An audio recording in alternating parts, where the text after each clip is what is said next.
Well, we've all been speculating for a while who the villain of Superman Legacy is going to be, and now it appears DC Comics might have accidentally confirmed the big baddie for the upcoming James Gunn movie. Let's break down what they said and who they appeared to confirm as the villain for the movie.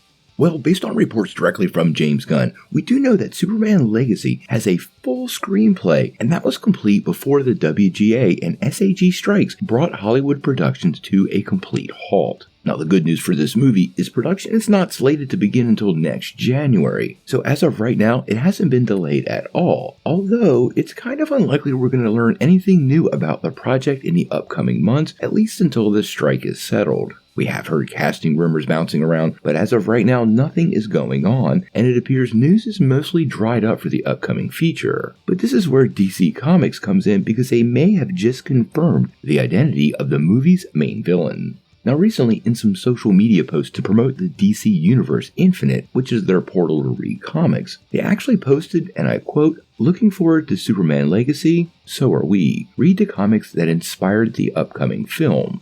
And then they gave us 3 pieces of art. One of them is from All-Star Superman, which we know James Gunn is a fan of and has referred to directly. The other one is Superman Birthright, which honestly has one of the Man of Steel's best origin stories ever, and another book Gunn has talked about in the past. But then the third one is a story starting in Action Comics 866, which involves none other than Brainiac. Now, when you dig into the main arc of this story, you can absolutely see where James Gunn might be going with this film, and the fact that they pointed us there seems to confirm it. This is a 5-part Brainiac story and dives deeply into not only Superman and his history, but his Kryptonian mythos, his Earth family both in Smallville and Metropolis, and unveils quite a bit of mythology as it's associated with Krypton, including everyone from General Zod to Supergirl to Argo City to Kandor. Now, this story itself sees Superman facing off with Brainiac in a pretty typical fashion, but it also includes a lot of supporting characters, one of which already has a movie, and that would be Kara Zor-El. Now, if you're familiar with this comic, you know it involves the city of Kandor, as well as Metropolis meeting a similar fate for a period of time, and that would absolutely be the perfect story for James Gunn to introduce the Kryptonian, especially in the context of balancing it with his Earth heritage. A major element of the story is Brainiac being pretty upset with Clark that he's embraced humanity and embraced his Earth's culture. This seems to feed directly into Gunn's statements about the movie being about Superman's Kryptonian heritage as well as his Earth heritage and how he balances the two, and it seems like it's not the Earthlings that are going to have a problem with the Kryptonians, but it seems like a rather particular Kryptonian is going to have a problem with the Earthlings. Now, as of right now, the film's not set to drop until July the 11th, 2025. We know the cast is still building up. David Cornsweet has been confirmed as Superman, with Rachel Brosnahan tapped to play Lois Lane. We also know Isabel Merced is playing Hawkgirl, Eddie Cathigi as Mr. Terrific, Nathan Fillion as Guy Gardner, and Anthony Kerrigan as Metamorpho. So we already have quite the slate of actors lined up for the film.